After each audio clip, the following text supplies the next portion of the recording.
I want to thank everybody for the invitation. Minister Maslin couldn't be here. She wishes she could. But anybody who knows her and me knows that we're strong champions of Nova Scotia forestry sector. Forestry is deeply personal in this part of the province. For many families, a woodlot is more than land on a map. It's part of a family history. It's something passed from one generation to the next.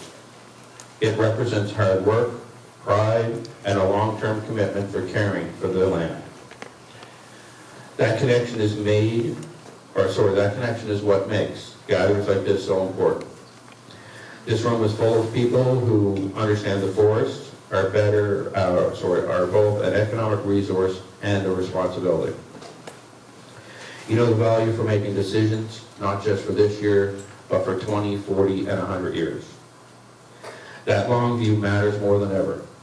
Nova Scotia forests cover roughly 72% of our province, and communities across Nova Scotia play a major role in that story.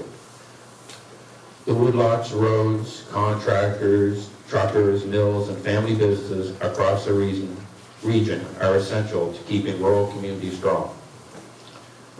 They support jobs close to home, they keep money moving through local communities, and they help ensure younger generations can still see a future here. At the same time, we know there's challenging factors. The sector is changing. Climate pressures, market shifts, invasive pests, and wildfire risks are becoming bigger parts of the community.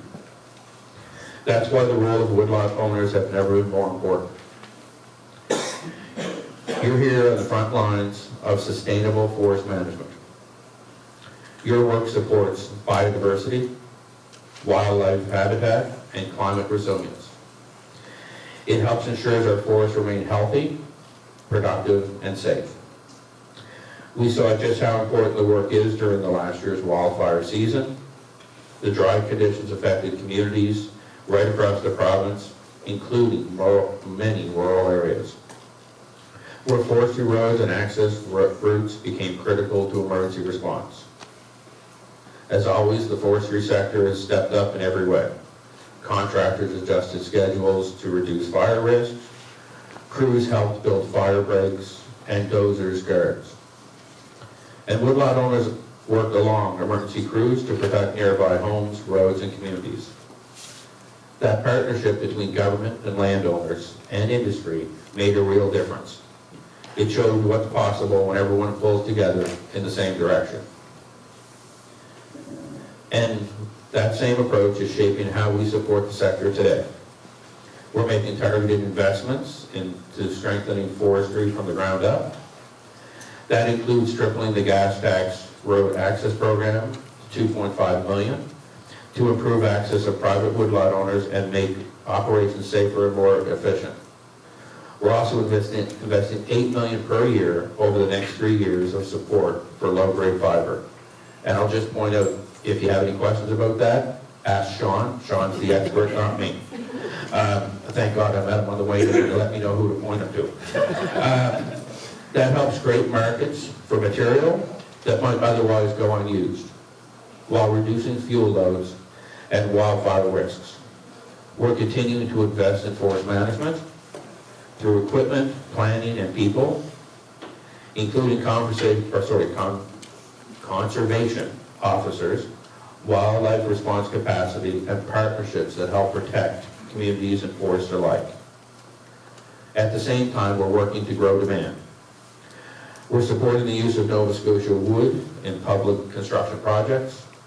We're making it easier to move forward with low-risk biomass and energy projects that can use underutilized fiber. And we're making it easier, and we're working with industry and researchers to better understand our forests and how they can support both economic growth and environmental goals. These are practical steps. They're helping keep mills running. They support contractors and truckers, and they give woodlot owners more options, whether that's improving access, finding markets, or making long-term management decisions. The cleanup and salvage work following last year's wildfires is also part of the effort. That work is helping remove damaged lumber, reduce future risks, and recover value from the land. It's about being proactive. It's about making forests safer, and it's about making sure the sector remains strong and sustainable. Because at the end of the day, this work is about the future. It's about making sure the next generation of families who inherit these woodlots can continue to manage them successfully. And it's about protecting the land while supporting good rural jobs. And it's about recognizing the strong forest helps build strong communities, and it remains true today.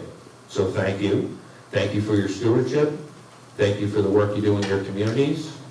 Almost done. And thank you for helping ensure Nova Scotia forests remain a source of strength, pride, and opportunity for generations to come. Please see the DNR booth for information on nominating a woodlot owner for this year's Woodlot Owner of the Year. And we look forward to continuing this important work together. Thank you.